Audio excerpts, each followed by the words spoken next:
কল্পনা করুন আপনি একটি পাহাড়ের চূড়ায় উঠছেন। যত উপরে যাচ্ছেন হঠাৎই শ্বাস নিতে কষ্ট হচ্ছে, বুক ভারী হয়ে যাচ্ছে, যেন বাতাসে অক্সিজেন কমে গেছে। আজ আমরা জানি উচ্চতায় ওঠার সাথে সাথে অক্সিজেনের ঘনত্ব কমে যায়, আর তাই শ্বাসকষ্ট ও বুকে চাপ অনুভূত হয়।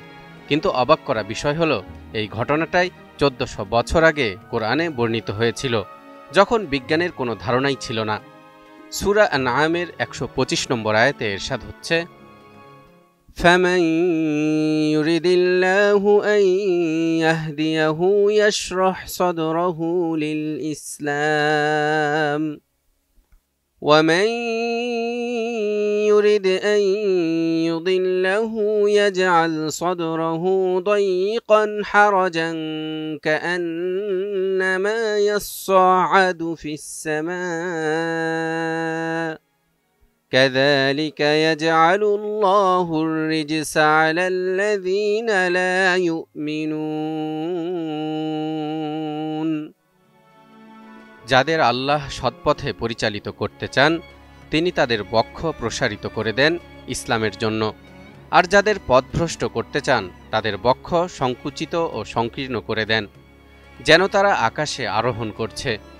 এমনিভাবে যারা বিশ্বাস স্থাপন করে না, আল্লাহ তাদের উপর আযাব বর্ষণ করেন। এই আয়াতের ব্যাখ্যায় তাফসিরে ইবনে কাসির ও তাফসিরে তাবারিতে লেখা হয়েছে, যাকে আল্লাহ হিদায়াত দিতে চান তার বক্ষ ইসলামের জন্য উন্মুক্ত করে দেন। বক্ষ উন্মুক্ত করার অর্থ সহজ করে দেয়া, উদ্যমী করা। ইবনে আব্বাস রাদিয়াল্লাহু তাআলা আনহু বলেন, বক্ষ উন্মুক্ত করার অর্থ হল তাওহীদ ও ঈমানের জন্য তা প্রশস্ত হওয়া। অন্যদিকে যাকে আল্লাহ তাআলা পথভ্রষ্ট রাখতে চান তার অন্তর সংকীর্ণ করে দেন। সত্যকে গ্রহণ করা এবং তদনুযায়ী কাজ করা তার কাছে এমন কঠিন মনে হয় যেমন কারো আকাশে আরোহণ করা। মূলত বক্ষ সংকীর্ণ করার অর্থ কঠিন ও দুর্ভেদ্য করে দেয়া। উমর রাদিয়াল্লাহু তাআলা আনহু বলেন, মুনাফিকের কালব হল অনুরূপ, সেখানে কোনো ভালো কিছু পৌঁছতে পারে না। দর্শক, খেয়াল করে দেখুন, আয়াতে বলা হয়েছে বক্ষ সংকুচিত হয়ে যায়, যেন তারা আকাশে আরোহণ করছে। এখানে আল্লাহ তাআলা বক্ষ সংকুচিত হবার সাথে আকাশে আরোহণের তুলনা দিলেন কেন? আবার তাফসিরের কিতাবে বক্ষ সংকীর্ণ করার অর্থ কঠিন বলা হয়েছে কেন? দর্শক, এই প্রশ্নগুলোর উত্তর এখন আমরা বিজ্ঞান দিয়ে খোঁজার চেষ্টা করব। আধুনিক বিজ্ঞান বলছে উচ্চতার সাথে সাথে বাতাসের ঘনত্ব কমে যায়। সমুদ্র পৃষ্ঠে আমরা যে অক্সিজেন নেই, পাহাড়ের উপর সেটা অনেক কম পাওয়া যায়, ফলে শরীর পর্যাপ্ত অক্সিজেন পায় না। চিকিৎসা বিজ্ঞানে একে বলা হয় হাইপক্সিয়া। হাইপক্সিয়া হলে ফুসফুসের রক্তনালী স্বাভাবিকভাবে কাজ করতে পারে না, তখন রক্তনালী সংকুচিত হয়ে যায়। এটাকে বলা হয় হাইপোক্সিক পালমোনারি ভ্যাসোকনস্ট্রিকশন বা এইচপিভি। অর্থাৎ অক্সিজেন কমলেই বুকের ভেতর চাপ, শ্বাসকষ্ট আর ভার অনুভূত হয়। এ কারণেই মহান আল্লাহ তাআলা সূরা আনআমের 125 নম্বর আয়াতে আকাশে আরোহণের সাথে সাথে বক্ষ সংকুচিত হবার কথা বলেছেন। সেই সাথে আকাশে আরোহণকারী একজন মানুষের যেমন অক্সিজেন ছাড়া সেখানে টিকে থাকা কঠিন, তেমনি আল্লাহর দয়া ও অনুগ্রহ ছাড়া হেদায়েত পাওয়াও কঠিন।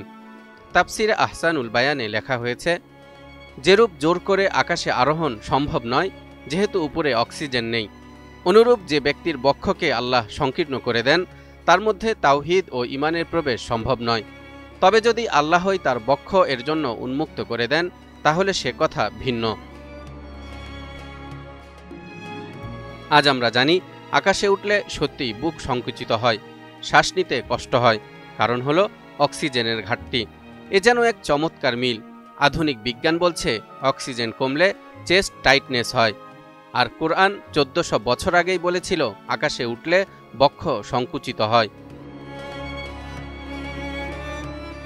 এই তথ্যগুলো প্রমাণ করে কোরআন শুধু আধ্যাত্মিক দিক নির্দেশনা নয়, বরং এতে এমন সব জ্ঞান লুকিয়ে আছে যা যুগে যুগে মানুষকে বিস্মিত করে।